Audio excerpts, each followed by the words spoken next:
So our final speaker is Ágúst Kristján Steinarsson, a user of mental health services in Iceland. Welcome, Ágúst.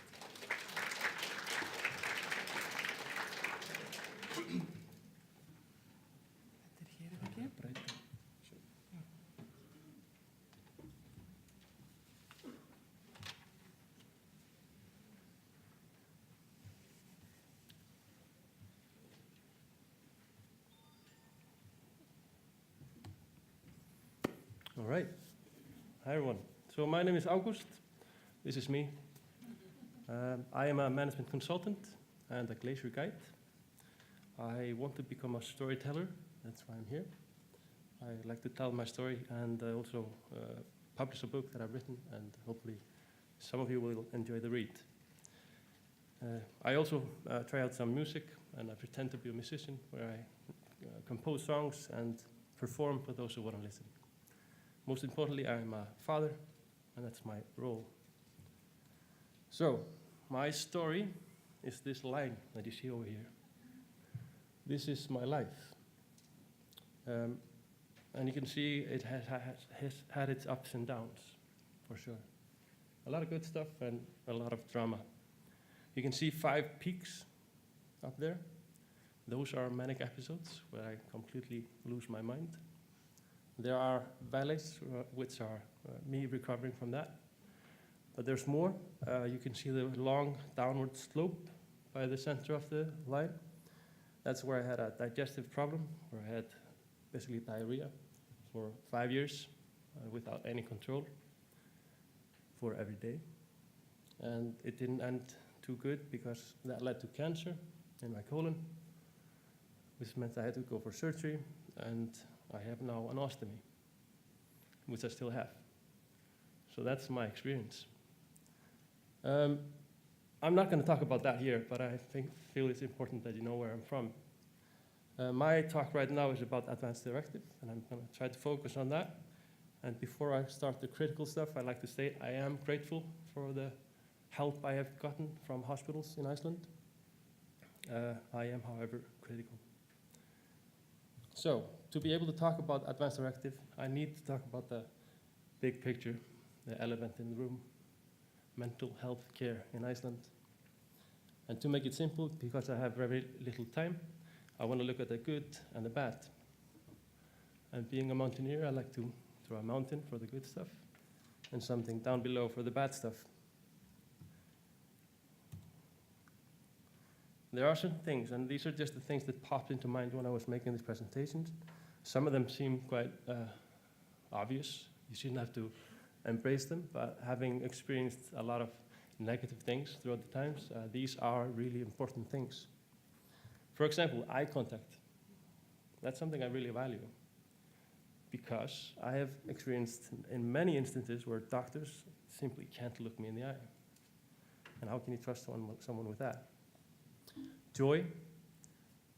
Too often I've seen that people just don't have joy for life or joy for their job, and that spreads and that shows, and that makes me not want to trust them. Patience, being manic, I am not easy to deal with, and I need patient people around me. And that's a really important, probably the most important part from what I would hope to expect from a person working in a hospital. Compassion doesn't happen often that I've experienced it within a hospital. So I really, really value that. And then there's this thing called real communication, where I can say something and someone responds, and we continue that way. And all of this that I've mentioned are things that lead to me heal, to become better within a hospital. And sadly, that happened only once, and that was when I was not in Iceland. I was in Denmark. So, yeah, I experienced healing there, and it had a tremendous impact on me, on my life. I'll get into that in a couple of minutes. But all in all, when I felt this, all of this, within a Danish hospital, I experienced trust, and I experienced freedom. Now down to the bad stuff. Things that I notice in people that work in a hospital: fatigue. They're burnt out. They're numb towards my condition, and they are unable to show compassion and empathy. They're filled with prejudice when they are dealing with me. And that's where I experience prejudice, and the only place in my life that's within a hospital. Involuntary detention is something that I know well, and it's always by violence and abuse.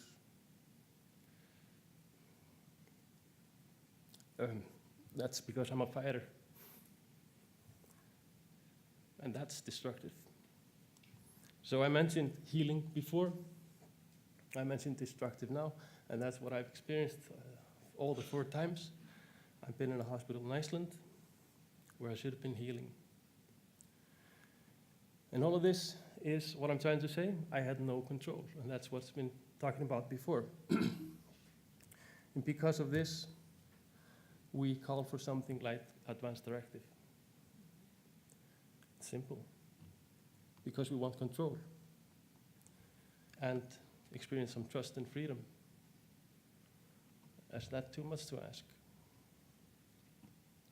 So, to give a better glimpse into my life, my experience, my last 3 episodes of manic episodes, they had a huge impact on me, especially the first 2 that you see over there, because I experienced violence there, and they changed me. They created a warrior inside me.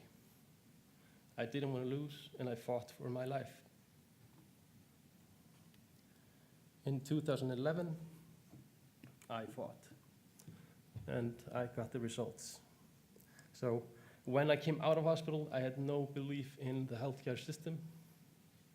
I had no intention of going there again, so I made my own advance directive. Having no idea what that was, I just needed to make a plan. So, what did that include? Solitude in a summer house, no hospital. Guidance with spiritual guidance, without doctors. Good nutrition, exercise, skin cream, without medication. I made this list because I had no faith in a hospital. I had no trust towards doctors. I needed control, and I needed freedom. This was my way to get that. I was, however, really realistic about all of this. I had a plan, phase 2. If everything would not work out, okay, put me in again. I won't like it, but I will do it. There, in this list, this document, this 2-page document where I rambled on about how I wanted things to go, I put in a request, please be nice. I had to write that down. And I actually wrote down guidelines on how to approach me, basically, so I wouldn't be aggressive toward them verbally.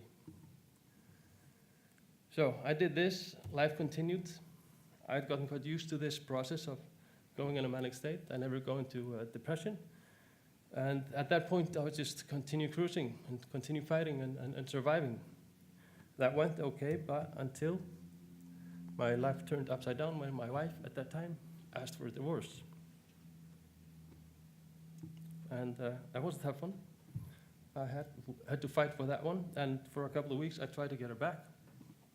When I found out I could not go get her back, of course, I went up.